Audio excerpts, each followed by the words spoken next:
अच्छा भाई, मेरे को एक चीज़ जाननी थी, आपके इस्लाम में जैसे कई प्रैक्टिसेस है, जैसे कि हलाला, शरिया, 3 तलाक और मुता निकाह। तो भाई खतना, तो भाई ये सब मुझे प्रैक्टिस ना बुरी लगती है, तो भाई इसके बारे में आप थोड़ा बताओ। अब जैसे मैं मान लीजिए बताता फॉर एग्ज़ाम्पल 1 मिनट, अब जैसे मान लीजिए भाई कोई औरत है, ठीक है? उसकी उसका कोई पति है, उस पे बहुत ज़ुल्म करता है, लेकिन इस्लाम में मैंने सुना है कि मतलब औरत को तलाक लेने का अधिकार नहीं है और मर्द जब चाहे वो तब औरत को 3 बार तलाक बोले, तलाक हो जाए। तो भाई ये सब और भाई खतना, हलाला, शरिया, मुता निकाह, तो भाई आपके इस्लाम में थोड़ी प्रैक्टिसेस लगती है, मुझे थोड़ी ठीक खराब लगती है काफ़ी हद तक। तो भाई इसके बारे मैं में आप थोड़ा बताओ मुझे। मैं समझाता हूँ, मैं बताता हूँ। अभी हुँ। ना इसका सिंपल मैं आपसे पूछूंगा ना कि इसके कोई रेफरेंस है आपके पास जो आपने बातें की कि औरत को तलाक का अधिकार नहीं है, तो आपके पास रेफरेंस नहीं होगा, ऐसे ही है ना? हाँ ना भाई में बताओ, फिर मैं एक्सप्लेन करता हूँ। मुझे पता नहीं है रेफ़रेंस के बारे में। हाँ हाँ, उसकी वजह मैं बताता हूँ क्यों, सुनना जरा अभी क्यों। ये जो आपने बातें की है ना, मैंने सारी खामोशी से सुनी है। इनमें से एक बात का भी रेफरेंस नहीं है आपके पास, मुझे पता है, आपने सुनी है। उसकी वजह ये है कि हम इंसान जो है ना, आपकी बात नहीं कर रहा, मोस्टली जो सुन रहे हैं यहाँ भी, कोई सनातनी भी सुन रहे होंगे, वो भी, कोई मुसलमान भी सुन रहे हैं, वो भी, ये ह्यूमन साइकोलॉजी है कि ज्यादातर हम किसी चीज को सुनते हैं ना, तो उसको सुनने के बाद वही राय कायम कर लेते हैं, हम कहते हैं ऐसे ही होगा, जबकि ऐसा नहीं है। मिसाल के तौर पे आपको बताता हूँ एक एक चीज। सबसे पहले आपने हलाला की बात की। आपको पता है हाँ, हलाला वर्ड ना कुरान के अंदर है ना हदीस के अंदर है ही नहीं, ये वर्ड ही नहीं है, ये वर्ड है तो ही नहीं। भाई हाँ, तो है भाई किस तरह? हलाला निकला कहाँ से, कैसे बना? और ये हलाला तो होते हुए मैंने कई बार देखा सुना भी है, मैं बता मैं बताता कई हूँ ना, ऐसे केसेस सुने, मुझे सुनेंगे पहले, आपको फिर मैंने पता अपने चलेगा। इंडिया में सुने हैं।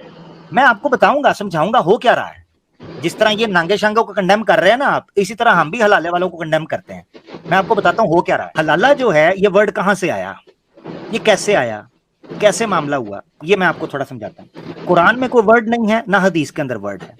हदीस में बल्कि इसके ऑपोजिट आपको रूलिंग दी गई है इसके हराम होने की।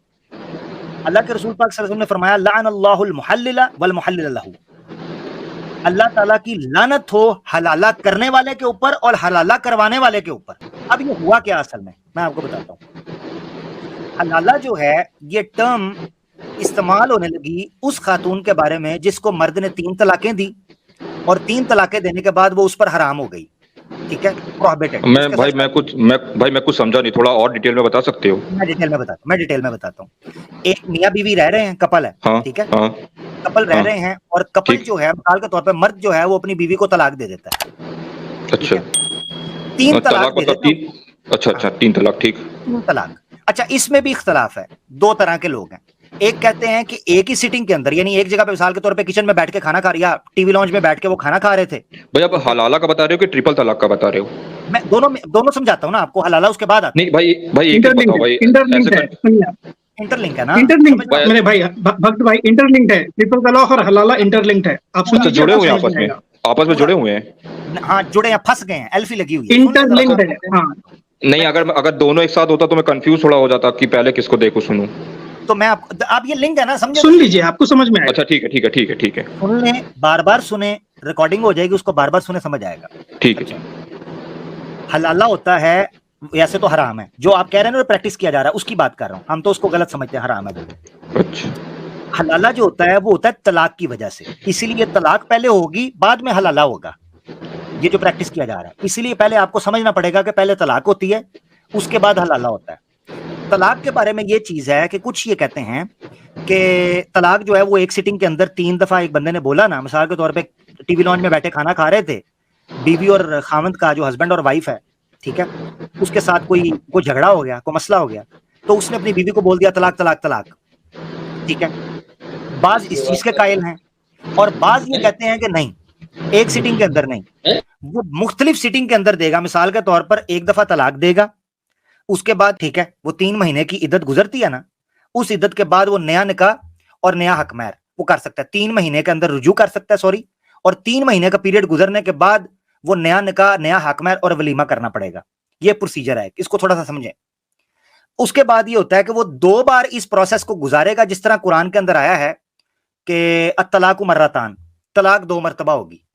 2 मरतबा से मुराद ये है कि तीसरी बार जब उसने ये प्रोसेस गुजारा ना, उसके बाद वो औरत उसके ऊपर हराम हो जाएगी, इल्ला ये कि वो नॉर्मल सर्कमस्टांसिस के अंदर, नॉर्मल पैटर्न के अंदर, नॉर्मल तरीके से वो किसी और बंदे से शादी करती है, और वहां वो बेवा हो जाती है, विधवा हो जाती है, और वो इद्दत पूरी करने के बाद, विधवा की इद्दत है 4 महीने 10 दिन, और अगर वो वहां से भी उसको डिवोर्स हो जाती है नॉर्मल सर्कमस्टांसिस के अंदर, प्लान्ड सर्कमस्टांसिस नहीं, इंटेंशनली नहीं, प्री प्लान नहीं, ठीक है जी, अगर वो उसको तलाक हो जाती है तो वहां पर वो इद्दत पूरी करने के बाद, जो कि 3 महीने है या 3 मेंसेस के सर्कल है, वो वापस आ जाती है तो ये दोबारा उससे शादी कर सकता है।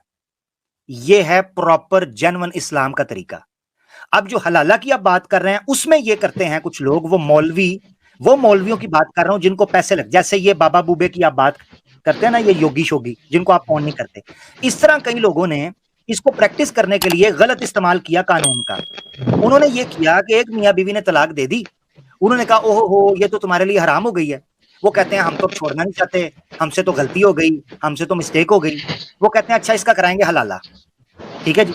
वो हलाला करवाने के बाद कहते हैं जी अब तुम्हारे लिए हलाल होगी, जबकि इसके ऊपर इस्लाम की सख्त रूलिंग मौजूद है कि लानत है ऐसे करने और कराने वाले के ऊपर। कुरान की लानत है, यानी हदीस की लानत है, अल्लाह के रसूल की, और कुरान का ये प्रोसीजर नहीं है। ये है चीज, समझे अब आप। अब आगे चलते हैं अगले पॉइंट। आप इस बात को कंडेम करते हैं?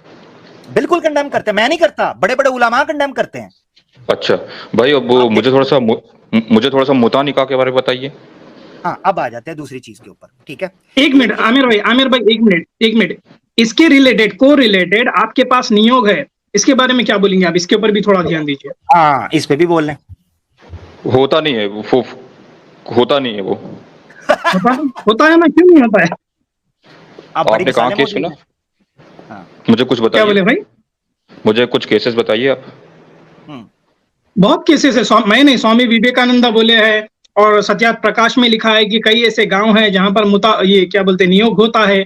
और आज के भी टाइम पर अगर आप गूगल कर लेंगे तो कई ऐसे गांव हैं रिमोटेड एरियाज में, वहां पर 5 भाई है और 1 बीवी है, उनका बच्चा भी है।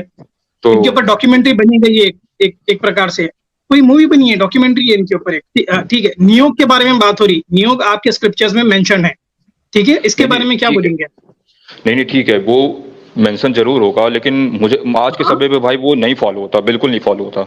हाँ, तो लात, आप यही बोल रहे हैं, हम यही बोल रहे हैं भाई, आप अपने ग्रंथों को लात मार चुके हैं, आप फॉलो नहीं करते, पर वो स्टिल मौजूद है ना किताब में। अगर आप किताब खोलकर पढ़ेंगे, आपकी माँ बेटी बहन जो भी खोलेंगे वो पढ़ेंगे ना, वो वर्सेस के क्रॉस में आएंगे ना वो लोग। अच्छा एक मिनट, मैं महाकाल वेद को मानते हो? वेद, हाँ मानता हूँ। वेद को मानते हो?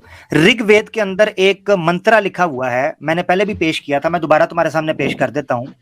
उस पर स्वामी दयानंद सरस्वती साहब ने उस वेद को कोट, और स्वामी दयानंद सरस्वती साहब 1000 साल पहले नहीं आए, ये 1875 यानी 19th century, in the late 19th century के वो हैं, ठीक है। मैं तुम्हें एक रेफरेंस दिखाता हूं वेद का, जिसको कोट करने के बाद उन्होंने न्योग को जस्टिफाई किया है। न्योग को मैं तुम्हारे सामने भी रेफरेंस देता हूं। सुक्ता है 85, मंडल 10 और मंत्रा है 45, ठीक है, ऋग्वेद का। क्या कहते हैं? कहते Indra showerer make her the mother of sons plural using to her husband.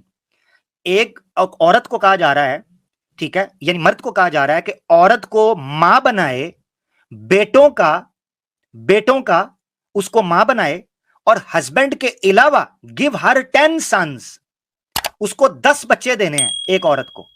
Make her husband the 11th, और दुआ की जा रही है कि उसका जो पति होगा वो 11वां होगा। आप ये कहां से लाई हैं?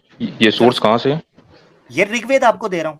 ऋग्वेद नहीं मतलब ये जो आप जो ये ऋग्वेद दिखा रहे हैं, ये कहां से, ये सोर्स, ये मतलब किस वेबसाइट से लिया है?